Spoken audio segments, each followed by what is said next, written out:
Sandeep लामिछानेको controversy र सम्पूर्ण ती महिला जसले सन्दीप लामिछानेको कन्ट्रोभर्सी गर्यो उसको मलाई नामै भन्नु छैन। उसलाई नाम भनेर पनि फेम दिनु छैन। नाम किन युज गर्ने? नाम भन्यो भने चाहे हेटको हिसाबले होस् चाहे लाइकको हिसाबले होस्, नाम भयो भने फेम बढ्छ। त्यही भएर सम्पूर्ण मान्छेहरूले आग्रह गर्न चाहन्छु, नामको युजै नगर्नुस्, सोशल मिडियाबाटै गायब गराउनुस्।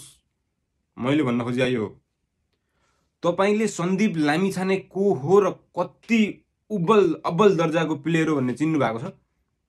तपाईलाई त्यो थाहा छैन होला। सन्दीप लामिछाने एउटा त्यो प्लेयर हो जसले इन्डियामा गएर 8-10 वर्ष मेहनत गरेर नेपाल राष्ट्रिय टिमबाट खेलेर नेपालको एउटा मात्रै प्लेयर जुन इन्डियाको आइपिएलमा गएर खेलेको थियो र आइपिएलमा विराट कोहली, क्रिस गेल जस्ता मान्छेहरूको विकेट लिन सफल भएको थियो। जब नेपालमा प्रधानमन्त्री आएका थिए नि मोदी भ्रमणको लागि, नेपाल भ्रमणको लागि, मोदीले पनि सन्दीप लामिछानेको तारिफ गरेका थिए। नेपालको जुन प्लेयर अहिले आइपिएल खेल्दैछ इन्डियामा भनेर, त्यो एउटा गौशाला काण्डले उसको आइपिएलको जिन्दगी करियर सब नष्ट पारिदियो। तपाईले त्यसपछिका म्याचहरू हेर्नुभयो होला, सन्दीपलाई कति हेट मिलेको छ। त्यो कारणले तपाईले हेर्नुभएको छ, त्यही टियु ग्राउन्डमा नै ओमनको टिमले सम्पूर्ण नेपाली टिमहरूसँग हात मिलाउँदै गर्दा सन्दीप लामिछानेसँग एकजनाले पनि हात मिलाएको थिएन।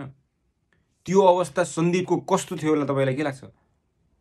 त्यो अवस्था तपाईले झेल्न सक्नुहुन्छ? तपाईको सबै साथीहरू एकदम मिलेर खेल्नुभयो, अर्को अपोजिट टिमले सम्पूर्ण साथीहरूले हात मिलाएर कन्दामा हात राख्दाखेरि तपाईलाई छुन पनि मानेन, हात मिलाउन पनि मानेन तपाईसँग। भनेपछि कति भित्री दर्दबाट जिरहेको छ सन्दीप लामिछाने भन्ने कुरा तपाईले सोच्न पनि सक्नुहुन्न। तर पनि अहिले देशको लागि खेलिरहेको छ। त्यो भएको हुनाले सम्पूर्ण नेपाली जनताहरूलाई भन्न चाहन्छु म, सन्दीप लामिछाने देशको एउटा गहना हो।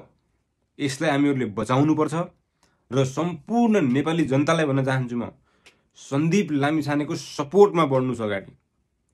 जति घटना उसले आफ्नो रियल लाइफमा देखिसक्यो नि, त्यो रियल लाइफमा नेपालमा एउटा कुनै मुभी गराउने भने पनि अहिले त्यसले एचिभ गरेको कुराहरू र त्यसले लाइफमा झेलिसकेका कुराहरूको एउटा मुभी बनाउने भने पनि नेपालमा अहिले सुपर हिट मुभी हुनेछ सन्दीप लामिछानेको। उसले त्यति त्यो 26, 27, 28 वर्षको उमेरमा उसले यति धेरै लाइफमा झेलिसक्यो। सानो तिनो तपाईँ हामी नर्मल पब्लिक जस्तो माइन्डसेट भएको भए अहिलेसम्म त्यो मान्छे यो इन्डस्ट्रीमा रहन्थेन होला। क्रिकेट इन्डस्ट्रीमा त्यति प्रेसर थियो उसलाई, घरका आमा बाउलाई प्रेसर हुँदो अर्कै।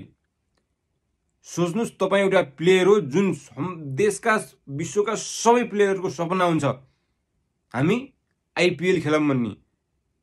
आइपिएल ऊ 19-20 वर्षको उमेरमा खेलिसकेको थियो। त्यति ट्यालेन्टेड प्लेयर हो। सम्पूर्ण विदेशले चिन्यो। पाकिस्तानको म्याच खेल्यो, इङ्ल्यान्डको म्याच खेल्यो, अस्ट्रेलियाको म्याच खेल्यो, साउथ अफ्रिकाको म्याच खेल्यो, इन्डियाको म्याच खेल्यो, पर्सनली देशको यो टुर्नामेन्टहरू। तर नेपालमा कहिल्यै पनि सम्मान पाउन सकेन। नेपाली प्लेयरले कहिले चिन्नै सकेन नेपाली जनताले सन्दीप लामिछानेलाई। म भनिरहेको छु पनि सन्दीप लामिछाने जतिको मेन्टल्ली प्रेसरमा तपाईँ र हामी लगाए जस्तो मान्छे हुन्थ्यौँ भने अहिले हामीहरू कहाँ हुन्थ्यौँ र के हुन्थ्यौँ भन्ने कुरो म पनि सोच्नु सक्दैन र हजुर पनि सोच्नु सक्दैन। त्यो भएको हुनाले सन्दीप लामिछाने एउटा देशको गहना हो। यसले अझै पनि धेरै गर्नै छ। आजदेखि फेरि म्याच सुरु भएको छ, तपाईँ हेर्नुहोस्। तर सन्दीप लामिछानेलाई एकदमै सपोर्ट गरेर, एकदमै रियल ट्यालेन्टवाला प्लेयर हो, एकदमै सपोर्ट गरेर अगाडि बढ्न सहयोग गर्नुहोस्। Thank you so much.